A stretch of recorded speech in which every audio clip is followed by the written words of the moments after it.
Microphone activated. I'm gonna go down to my other channel if anyone wants to, if any of the specs wanted to join me. Channel switched.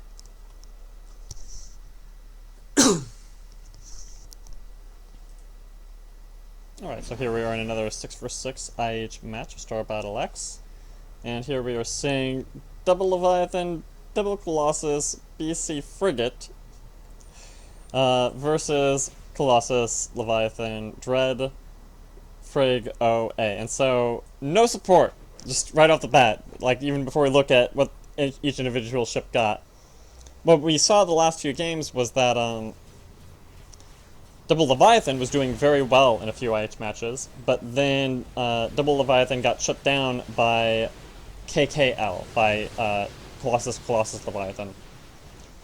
And so, I don't know if this is an overreaction, but we're now seeing Colossus Leviathan BC Frigate versus a slightly more conventional composition of Colossus Frigate, Arbiter, Overlord, Dreadnought, Leviathan. So the Leviathans in the same lane are about the same, but this double Colossus BC Frigate is allowing a lot of pushing power. ZDM went range and missile, Tassadar went range and missile, 3 shield, 4 missile, 4 shield, 3 missile, kind of, you know, whichever you want. They both have their appeals. Shling with Plague, Ghost with Feedback, Rude with 4 lasers, I don't know about that. Bled with 3 plating and 4 gats. Crack with that pile, and he'll probably get something right here. Yeah, there's his 4 tentacles. Dirty with 3 swarm, and Bruce with 4 tens, 2 swarm. And so this no support opening does let blue team get this early contain. Of course, you know, the longer the game goes, the more and more this will presumably start to favor the red team if red team can hold out long enough, right? And that's always the gambling risk of this very tanky, very heavy opening. You know, if blue team can hold this contain for a prolonged period of time, then they will never let the red team get a chance to really break out and move into that late game where they might have the advantage. And so blue team is kind of counting on a lot of early game aggression here. Oh goodness. And so you can see they're already up 200 about 270 farm. But will they be able to hold it, and will they have enough of a farm lead to avoid getting punished in the transition into the mid game? And that's what we're going to see here. We're now at the 4.5 minute mark, or we're now at 4 minutes and 20 seconds. So on a normal composition, this is about the time you might expect to see the blue team backing. But with double Leviathan, they might stay a little longer, and with double Leviathan, double Colossus, they might stay even longer. You know, bearing in mind that they're now up to a 300 farm lead, is it the case that they're going to want to stay here till at least 5.5 minutes? And I think that's what we're going to see. I think we're going to see at least 5.5 minutes, and then we'll see maybe even, you know, what they do after that.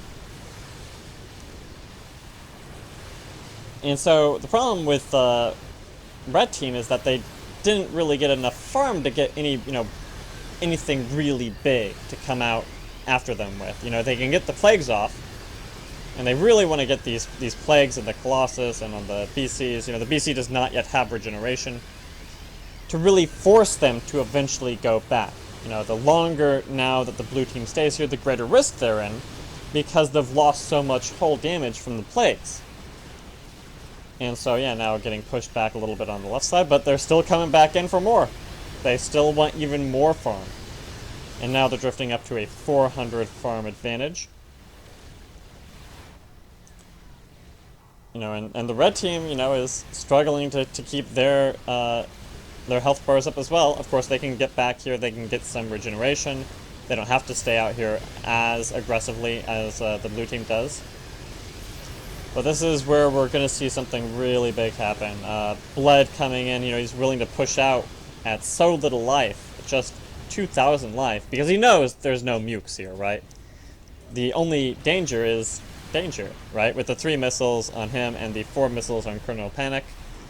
CRAKSHOTT with the 3 bile, you know, is it that, you know, all these normal missiles will manage to damage him enough that his protective field won't keep him up?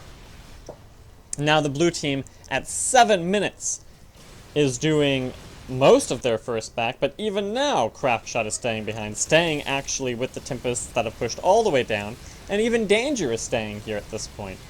You know, this is... It's not that risky because of the positioning that they're in right now.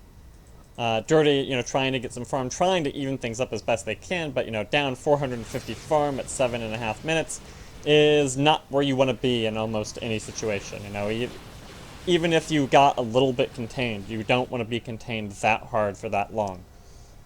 But blue team is really relying on that heavy initial farm lead, so that they can maybe come back and sometime soon here get a kill. You know, are they going to all warp in on CRAKSHOTT, for instance, do a warp trick, try to catch, you know, who are they going to try to catch here? Are they going for Ghost, who's at 0.71 speed with feedback?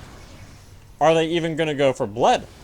They don't have any way to deny the protective field, but they have their choice of targets right now as they come in for this big 8-minute warp trick. And so this is what they are capable of with that initial farm lead they have. Now, what are they going to catch? They're going to get on Bled, they're going to get on Jimber, they're going to have a hard time getting on Ghost. But can they get a kill on Bled with Shling and with their Arbiter, with the Ghost here to support? Their missiles from Tassadar got a little off. They do actually have the capacity to deny that protective field. They really need to get that lockdown on Bled if they're going to get a kill here. Is Bled going to go down right now? Is this going to be the game for Red Team? Is Red Team never going to be able to transition into that mid to late game that they were counting on? The protective field comes back up, and he goes down! Bled is dead. Blue team is looking high up. Jimber is also low. Shling is low. Dirty is not particularly high, but there's some beam getting in there. The Leviathan is down to just 3,000 life, but is Red going to overextend right here, trying to pick off brucecambell? Dirty gets down to 900 life, but he manages to get back and get into the command center. But now down 650, or 550 farm. Down 1 ship. Is there any chance that Red Team has to come back out of this? Force field's not going to be the answer here, because each of these colossi is going to be able to pick up that anti-force field ability. Moreover, what would force field even be good for? There's not that much in the way of missiles from Tassadar and ZDM. Oh, whoa, never mind, just kidding. ZDM is up to 11 missiles already. 11 range, 11 missiles. There's a lot of burst damage there, so maybe, you know, you could almost think about force field here, even though it's not that appealing with double Colossus. Dirty now going range Bile Swarm, trying to really get some ability to kite on the enemy blue team. But is it going to be enough? The farm disadvantage is now transitioned up toward 800. At 12 minutes in the match, this is starting to feel like a win for blue team. This is starting to feel like they have this entire map locked down. The battle station is already losing shields. Danger can sit here with his 10 shields and his 15% passive shield regeneration and just take a few shots and get some damage in on the tower. Shling has Side Blast, 1450 damage. Plague, 400 energy. He has everything he needs to maintain damage. Danger doesn't have hardened shields. He doesn't want hardened shields. He doesn't need hardened shields. He's just going to eat the Side Blast with his 10 shield base. Now, Jimber does have hardened shields, so that he can take some of those rockets from ZDMCJ, so that he could take a Muke if there were any Mukes, but no one really win a Muke. This is tankiness and aggression. The only tank we're really seeing here is from ColonelPanic with that thermal lance. Rudedawg taking some Tempest shots here. He is staying on 7 lasers. I think that's a very curious decision considering how hard they've been contained here. I'm not sure I agree with these lasers in any way, shape, or form. Up here, you know, Dirty's still trying to stay in the game, trying to keep the farm from becoming a complete, you know, shutout. But do you want to be kiting you know, are you going to be able to kite a frigate as a Leviathan? You know, he has the 9 range, but ZDM has 11 range. ZDM has 8 rockets that attack for 126 damage each. Dirty has 4 Bioswarm that attack for 75 damage each. Now, they do attack at 1.6 speed, whereas ZDM is on 4 speed. So you can think of this as kind of like 8 attacks, but it's still a difference of 50 damage per swarm attack, right? So overall, that's a lot of damage difference. I mean, the idea being that the Leviathan can take a lot more hits, so he can get in and can sustain that damage longer. But red team now down 800 farm. They're not as badly off as they were 4 minutes ago, but this is definitely not the situation they want to be in. Ghost now having to force field to protect himself as ZDM comes in with that afterburner trying to get the rockets on. ZDM has gone a very safe build, I guess you could say, if there is such a thing as a safe build in Star Battle X, with those 10 plasma shields, really wanting to make sure that there's no chance that the red team is going to pick off anyone on his team. You know, he's the most like a glass cannon on his side of the map, and if he has enough shields to avoid any burst damage, then red team has to think hard about how they're actually going to generate a kill. Tassadar also with 10 shields, so there's just a lot of tankiness. You're looking at a team that, at this point, is essentially 6 tanks. How do you get a kill here? Shling is trying to get some siphons, trying to make sure that ColonelPanic can't just drop that thermal lance whenever he wants to. Rudedawg getting up to 10 missiles at 10 range, so not quite as much range there as ZDMCJ. Jimber at 325 energy with that lance, hardened shield, recharged, shield recharge. But now both towers have, in their own turn, taken some damage, and Dirty, you know, trying to get that regen, trying to get some sustained damage on this blue team. But sustained damage, all of blue team is built around absorbing sustained damage. So how are you going to get a kill with just a little bit of sustained damage? You're not. You're going to get pushed back, you're going to get contained, and you're going to be at risk of them just picking you off. This is a rough spot for red team. They're now down 1,100 farm and a ship. Is there any way they come out of this? Now, there are things that red team can do. Mostly involving Ghost. He can get that force field, stop some of the missile aggression. Later on, he's going to be able to get Cloak. He's going to be able to get Chrono. He could, you know, get Cloak for his team. And there is Tassadar on the enemy team with Scan and with Lockdown to try to deal with that. But it, at that point, would be 100% on Tassadar, right? But is it going to matter? Is there ever going to be a point where the red team has enough damage output to get through just the meat that blue team has?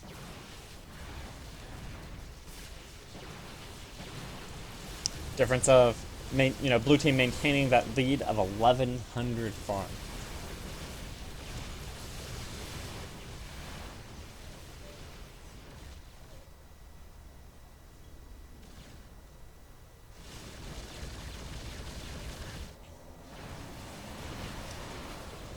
Been casting for a while now, so there are some more things I could say here, but I don't want to stress my voice in what is a little bit of downtime as the blue team, you know, casually goes back to base. They're in no hurry. Here we have Danger at 800, ZDM at 760, Bruce at, well, he's been spinning minerals on his mutation. Tassadar coming in with 600, and Crack coming in with 600. He's probably going to pick up Frenzy, would be my guess. Colonel coming out with 575 energy, 8 shield, 6 missiles, lance.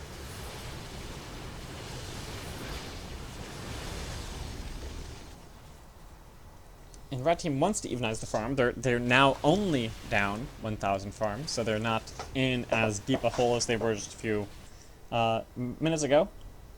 Panic coming along the side. I don't really know if this is a warp trick. I mean, he wants to surprise them a little bit. But red team is already at the halfway mark, so I mean, there is going to be a warp, but there's no warp trick. It's just a warp in.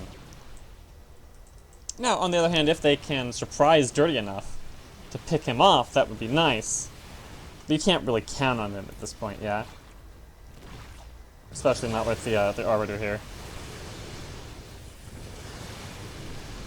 But warping in so that they can get back into their contain and maybe pick off a tower.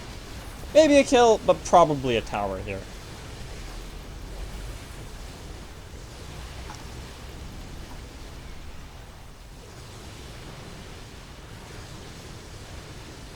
Dirty is still in one shot. Jimber keeping up those hardened shields, trying to absorb as much as he can from these now 17 backlash rockets, and of course Jimber, ZDM, does not have that rocket refresh, so he can't spam quite so easily. Really just focusing on the damage of the rockets themselves. We do have fusion from Rude. Ghost does not have chrono or stasis, so this would have to be just a really kind of a defensive fusion would be my thought. But he's thinking, you know, maybe I can scare him off from a kill with a nuke, I guess would be my thought. Maybe I can pick someone off, just, you know, get lucky, basically. I mean, that's really what you're counting on. Because there's no reason any of these ships would be at threat of dying from an individual blast. None of them have ever been within 6,000 life of death. I mean, I'm not sure that Ion would have been the right choice here either. I think that the backlash rockets were basically what he needed to do. It's not to say that I disagree with the fusion. I'm just not sure there was any sort of right answer here at all. I think that they're in such a deep hole. Their income disadvantage now drifting back up to 1,300 that it can feel like everything is the wrong choice. It doesn't matter what you get. Not when you're this far down. Now, here we have the moment where Danger is actually within 7,000 life of death. If he could have landed the nuke right then, maybe that would have been a kill. Even then, I think that it would have been tight because Crack could have just eaten it for him, right? Even if it had been perfectly lined up and hard to avoid. Even if it had been curving in a way, right? But, you know, Danger's already back up to 1,400 life, so now that window of nukeability has evaporated. The fallout, as it were, has entered its second life. I don't see a kill here anywhere, unless they're going for, what, Dirty? No, I don't see that. Rudedawg would be the possibility, but I don't think they're going for him. Ooh. And we get a corruption on Bruce, and Bruce surprisingly goes down right there with really big turn of events, bringing the difference in farm back just down to 900, but now, very, very significantly, it's 5 versus 5 again. That's a really big comeback for Red Team. It's not enough to get this to the point where the game is actually even, but now there is hope. Now they're not just constantly staring in the face of double Leviathan. So how did they get that kill? Well, a well-timed corruption, as they were just getting a little bit greedy. You know, there wasn't really a big kill there for the blue team, but they wanted to push in a little bit to the tower anyway. And they were punished for that, just a little bit of greed. Bruce now hanging his head in shame. You don't want to be sacrificing your advantage. Now, the other thing to think of here is, you know, why else did Bruce die other than the positioning and the overextension and the aggression?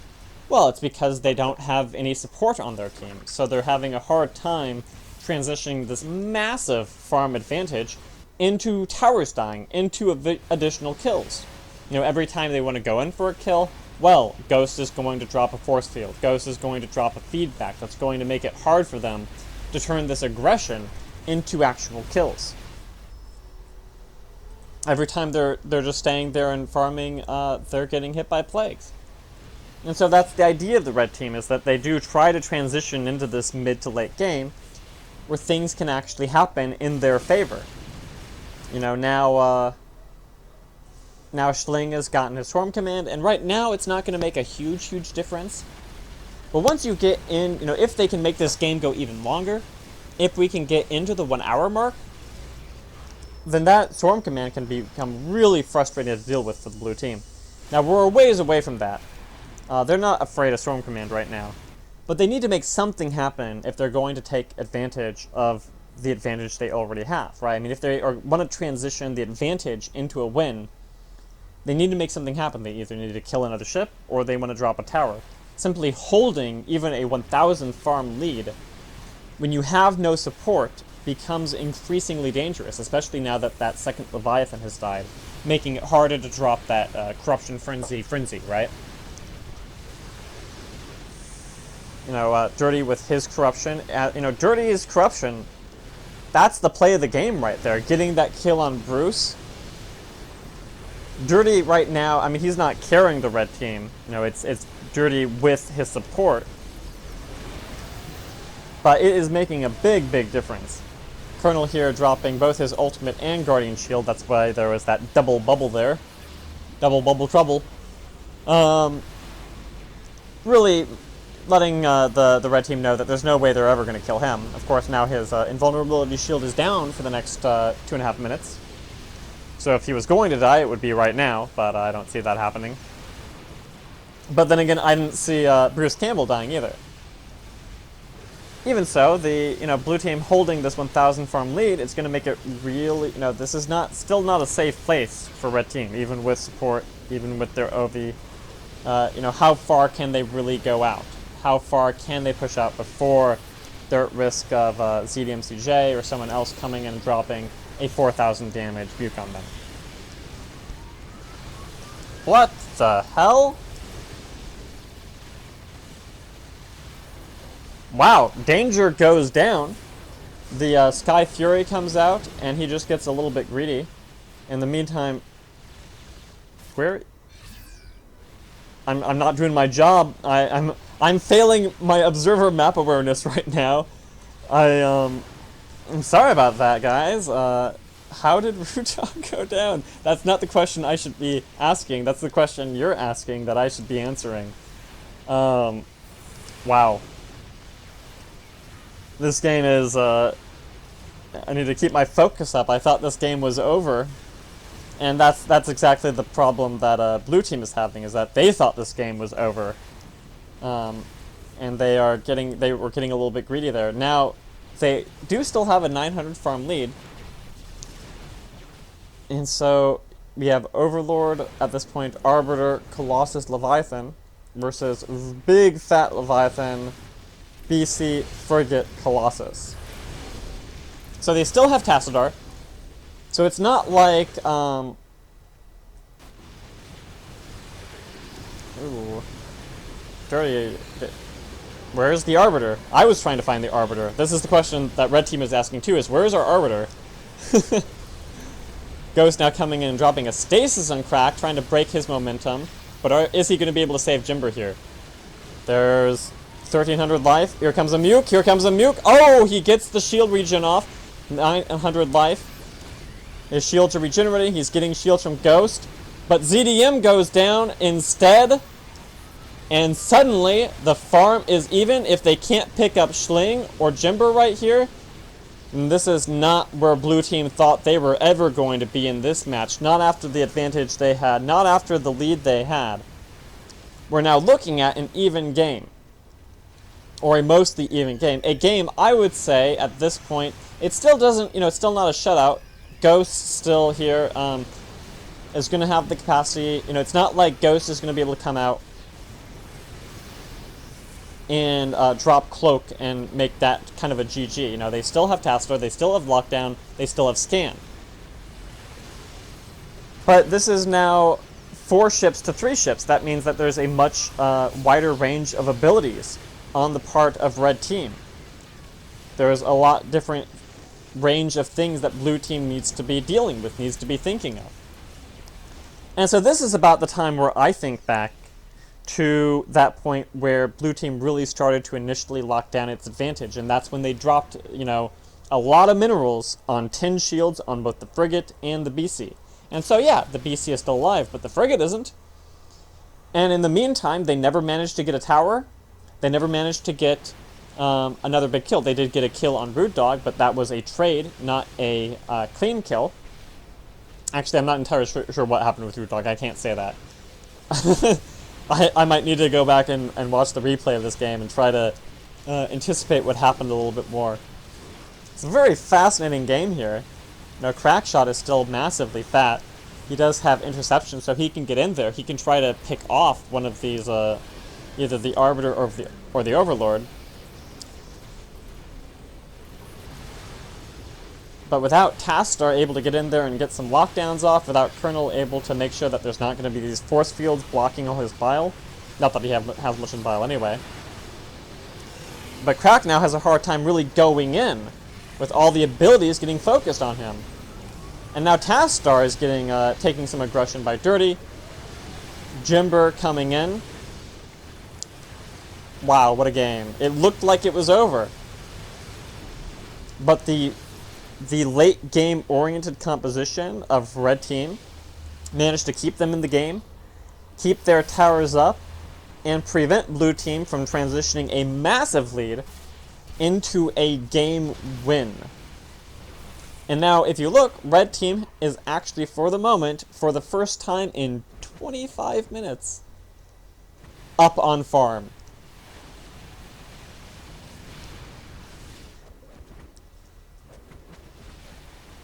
Oh, man.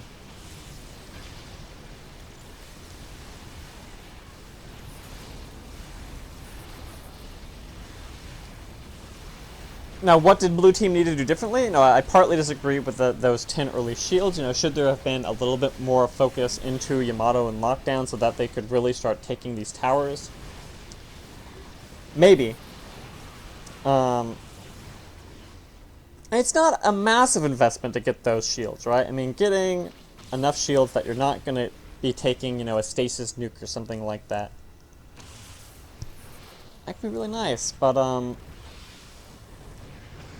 you know, when you don't have any support on your team, any real support, you know, the BC is more a control ship. It's not really a support. It's not even kind of a support, actually. It's not a support. Then you really want to take that advantage you're really counting on and make something die. A tower, a ship, usually a tower. So that you can just have an easier time getting into those dives and get some kills. You want to basically just clear out both the enemy towers and then try to get in there and get some kills. But now Blue Team is actually, for the first time in this game, kind of getting contained here. It's not a very safe contain, because, you know, Tassadar can kind of spam these no cooldown Yamatos, dealing 2,275 damage each. And Crack's going to get in here, try to get a kill on something, but with the Guardian Shield, he's going to have a hard time of it. Ooh, Tassadar warps in. And they want Dirty. They want him bad. But can they get him with Jimber sitting here with his ultimate popped? It's messy. Shling is up to 3,000 damage on his Side Blast and 600 energy. 4 farm, 5 mutas. Still no cloak from Ghost. No storm from Ghost. You know, you think about, how is this different from a farm-oriented build? Ghost has gone, okay, I'm going to have 8 range and 5 lasers at 41 minutes, but my team is going to come out of a massive hole and have a chance at winning. You know, it's just the overall teamwork of Red that has managed to keep them in this game at what seemed for a long time like an overwhelming disadvantage.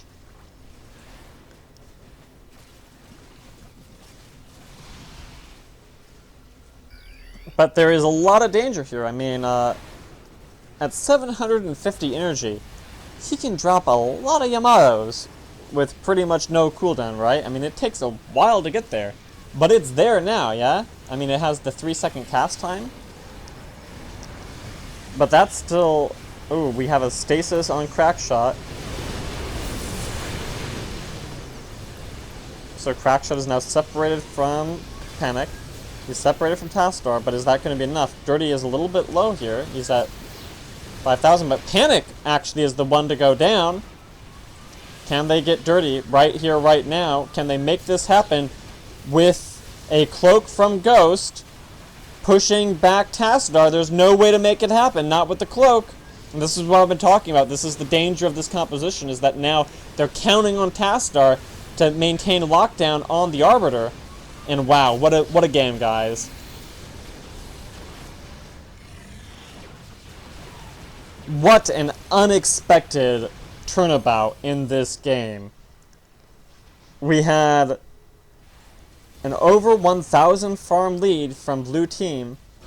You know, it started with Bruce going down, but then just, you know, as they move further and further in, it gets harder and harder for a team with no siege capacities and no support to turn an advantage into a win.